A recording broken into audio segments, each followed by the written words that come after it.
근접. 인간의 본질은 도달이 아닌 근접에 있다.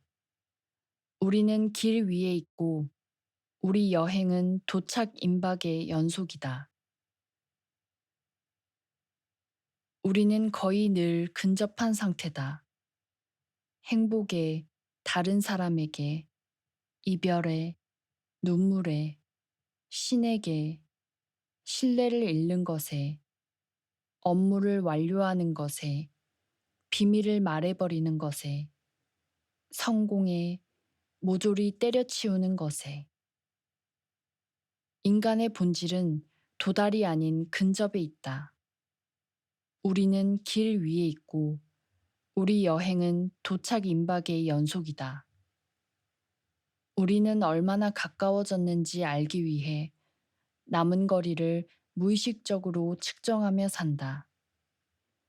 예를 들어, 친밀감은 분리되었다는 느낌을 포기했을 때 우리가 얼마나 취약성을 느끼는지로 측정할 수 있다. 평소의 정체성을 넘어서 근접보다 더 가까이 간다는 건 일시적인 즐거움을 위해서 자아 감각을 잃는다는 뜻이다. 그렇게 하면 더 깊숙한 친밀감이 열리면서 우리를 통제하는 고정된 정체성이 흐릿해진다. 의식적으로 가까워지는 일은 일방적이며 용감한 무장해제다.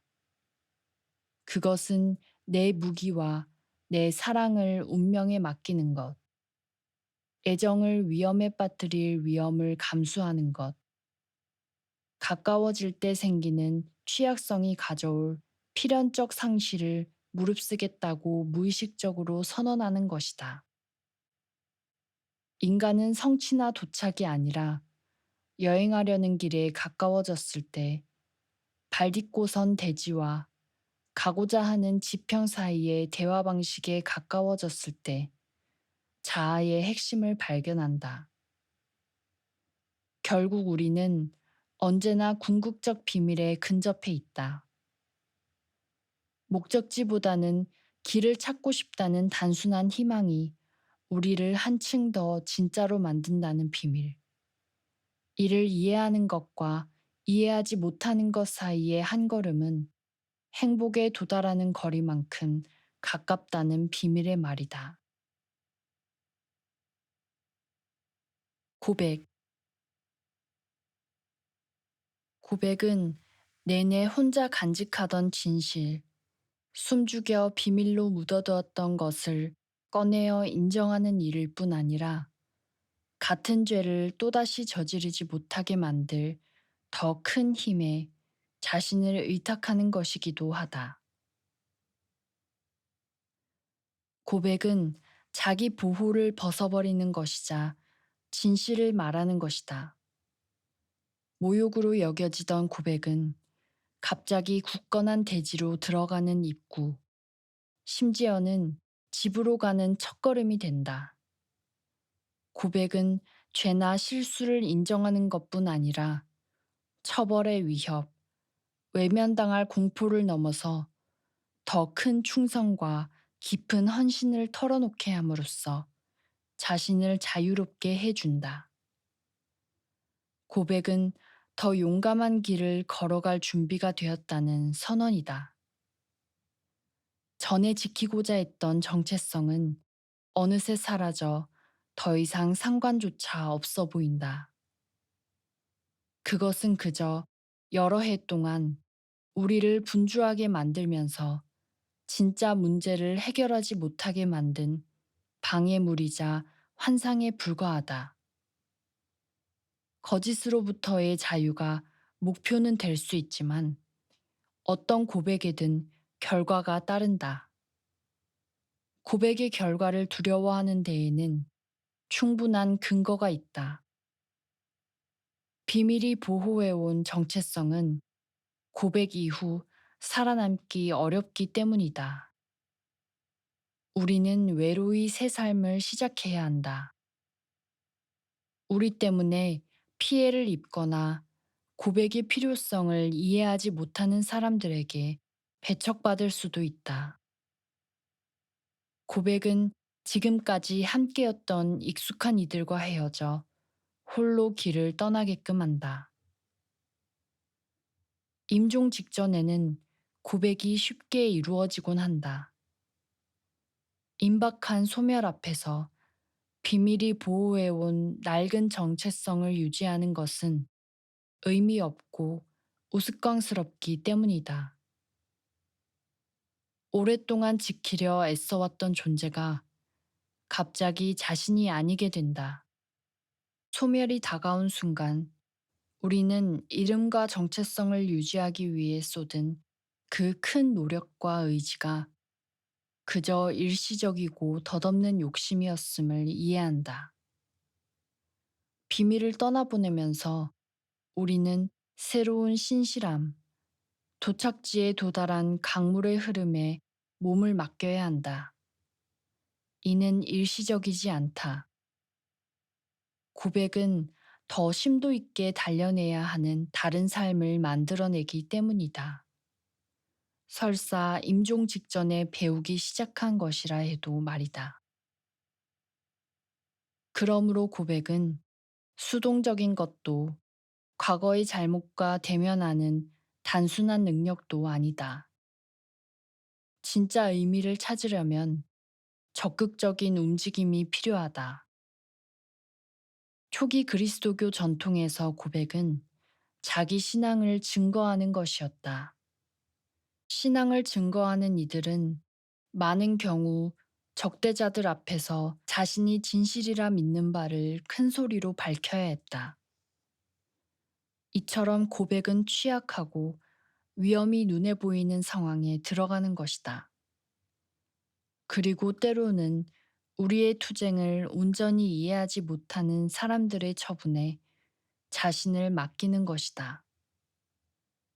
고백으로 새로운 상태를 선포하면서 우리는 세상으로부터, 더 나아가 우리 자신으로부터 숨기고 있던 무언가를 연료로 새로운 빛을 밝혀 남들에게 다가가게 된다.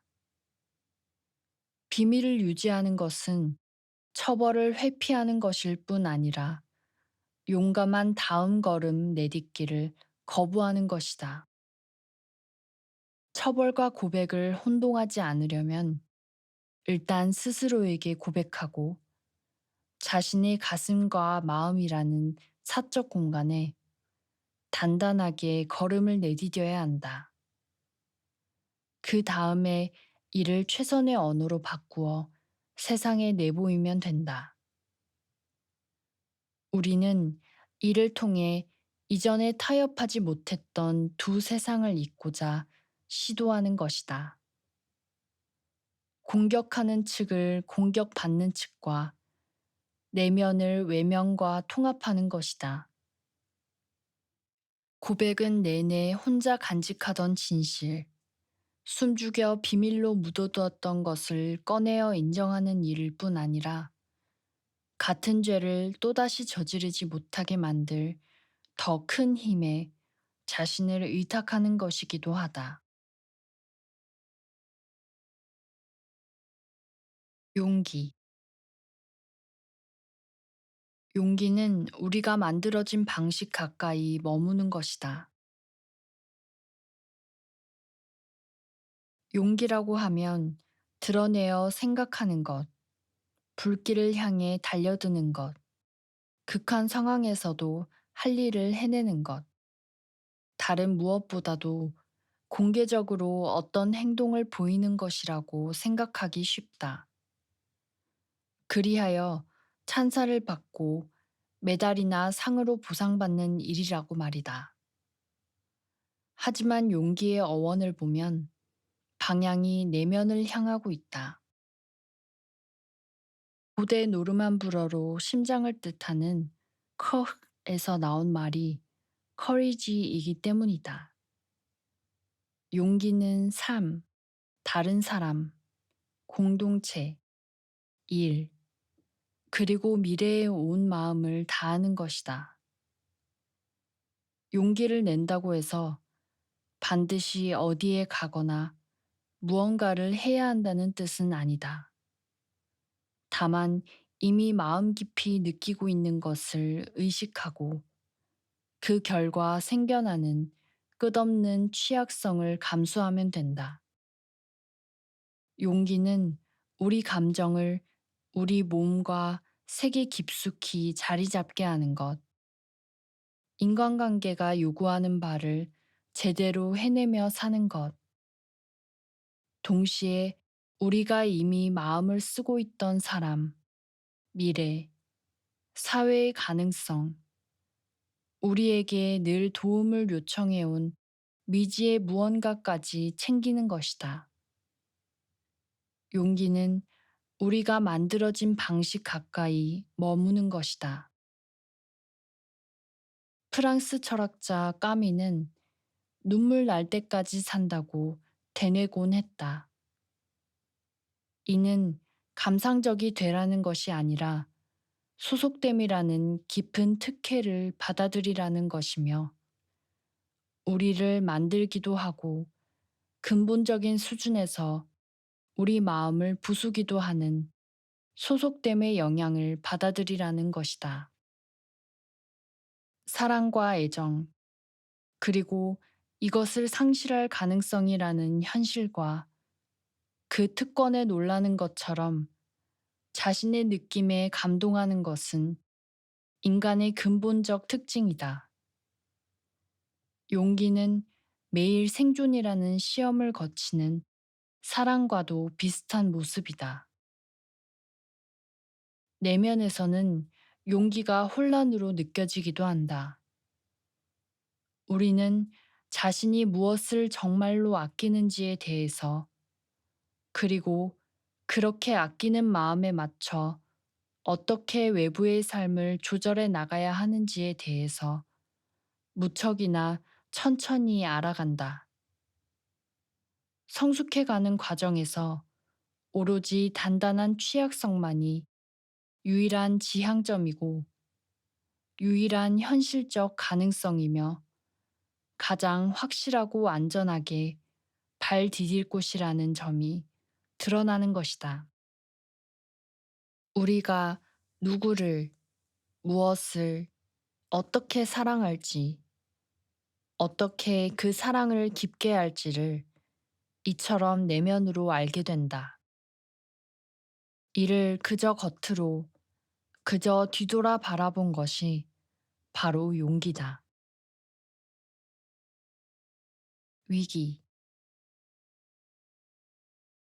위기는 피할 수 없는 것이다. 위기는 피할 수 없는 것이다.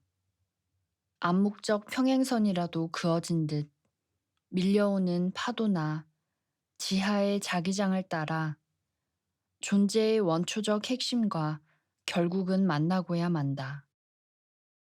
그때까지의 모든 일은 자신이 지닌 근본적 결함, 애써 한 걸음 물러서 설명을 붙이고 희석하려 했던 바로 그 결함과 대면하기 위한 준비였다는 것처럼 말이다. 무시해 왔건만 마침내 온전히 모습을 드러낸 삶의 숨은 근원과 맞닥뜨리는 일을 경험하면 미숙함이 일상의 일부가 되고 상실이 임박했다는 예감을 느끼게 되면 단단한 취약성은 타격을 입는다. 이렇게 타격을 입는 그곳을 수세기 동안 영혼의 검은 밤이라 불러왔다.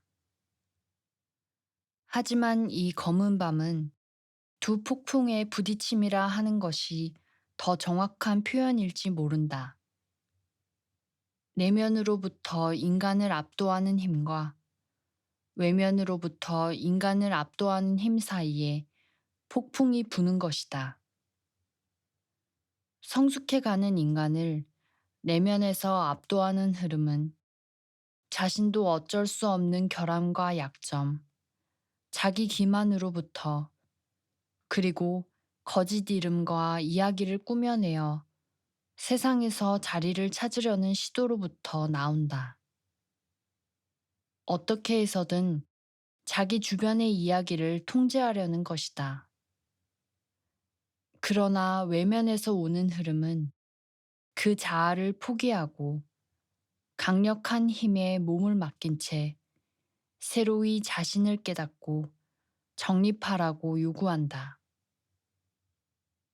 이 두 가지 모두를 아우르며 경계 지역을 걸어가는 것은 가장 힘든 순례길이다. 양쪽 세상 모두에서 숨 쉬고 적극적으로 조화를 이뤄가는 것, 인정받고 싶은 욕구와 도움받고 싶은 마음을 인정하는 것, 그러면서도 바람 부는 대로 출렁이기도 번쩍이기도 하는 세상 속에서 존재가 연주하는 음악에 둘러싸여 살아가는 것. 세상이 필요로 한다면 자기를 잊어버리고 응답할 수 있는 능력을 지니는 것은 실상 내면과 외면이 형체 없이 엎치락 뒤치락 흘러가는 죽음이라는 과정에 대한 예행 연습이기도 하다. 거부. 거부는 아직 제대로 서지 못한 정체성을 보호하고 붙잡아주는 힘. 정말 고마운 근본적인 힘이다. 거부는 존재의 한 상태로서 너무 낮게 평가받고 있다. 이는 아직 제대로 서지 못한 정체성을 보호하고 붙잡아 주는 힘. 정말 고마운 근본적인 힘이다. 이런 관점에서 본다면 거부는 늘 우리와 함께하는 것이며 심지어는 대단히 멋진 것이다. 일반적으로 깊은 상실이나 소멸과 마주하는 경우 어느 정도의 거부는 필요하다. 이때 거부는 창조적인 역할, 자기 위안의 역할을 한다. 어린아이는 자기가 언젠가 죽게 된다는 것을 모르고 어른들도 그 말을 해주지 않는다. 아직 다 자라지 않아 준비되지 않은 일을 거부함으로써 우리는 현재 이미 넘쳐나는 어려움을 극복하며 사는 데 힘을 쏟을 수 있다. 온전히 거부하는 경험은 여기에 존재하기 꺼리는 마음을 온전히 이해하도록 한다. 이로써 자신을 알게 되며 봐달라고 요청하는 대상에 주목하고 감사하게 된다. 거부는 오래되고 친숙한 집을 떠나 더 큰 다음 단계로 외로이 나아가기에 앞서서 누구나 거치게 되는 아름다운 전환 상태다. 거부는 인간의 삶에 항상 존재하여 피할 수 없다. 최고의 현자라도 달라이 라마라 해도 그렇다. 그것은 두렵게 다가오는 우주의 거대한 힘들을 당분간이라도 지평선 너머에 붙들어 놓기 위해 꼭 필요한 과정이다. 거부는 우리 모두가 지닌 특성으로 가볍게 내버릴 수 없는 것이다. 너무 단단하게 그 안에 숨어버리는 경우 거부는 감옥이 되기도 한다. 그러나 한편으로는 다음번 용감한 걸음을 내딛지 못하는 이들을 이해하게 만드는 공감의 토대가 되어준다. 거부는 우리가 벗어놓은 아름다운 껍질일 수 있다. 이 껍질은 우리가 입었던 옛날 옷을 입은 채 뒤따르는 이들을 아름답게, 성스럽게 만들어주기도 한다. 우리가 지닌 꺼리는 본성을 관찰을 통해 이해하고 거부하기로 결정하는 것은 참여하고 싶은 영혼의 바람을 직접 바라보는 것이기도 하다. 우리 모두는 일시적인 이름과 일시적인 이야기를 지니고 산다. 그 덕분에 당면한 이해의 지평에 자리 잡은 거대한 힘들의 눈을 들여다보면서도 현재의 공기를 숨쉴 수 있다. 이 지평을 보기 위해 얼마나 주의 집중해야 하는지, 얼마나 강한 의지를 지녀야 하는지를 생각한다면 거부는 당연한 결과다. 바라볼 준비가 되지 않은 것을 바라보려 애쓰기보다는 유혹하며 손짓하는 것에 주의를 돌리는 편이 훨씬 더 좋으니 말이다. 거부 속에 사는 것은 아주 좋은 동반자와 함께 사는 것이다. 거부는 인식과 준비 사이의 교차점이다. 거부를 거부한다면 아직 만날 준비가 되지 않은 힘센 상대들을 삶의 불쑥 들여놓는 상황이 펼쳐지고 만다. 절망. 절망은 힘겹지만 아름다운 필수품이자 경험의 절반이 상실로 채워지는 혹독한 세상에 묶여 있는 인간들 사이를 이어주는 이해의 원천이다. 달리 갈 곳이 없을 때 절망이 우리를 맞는다.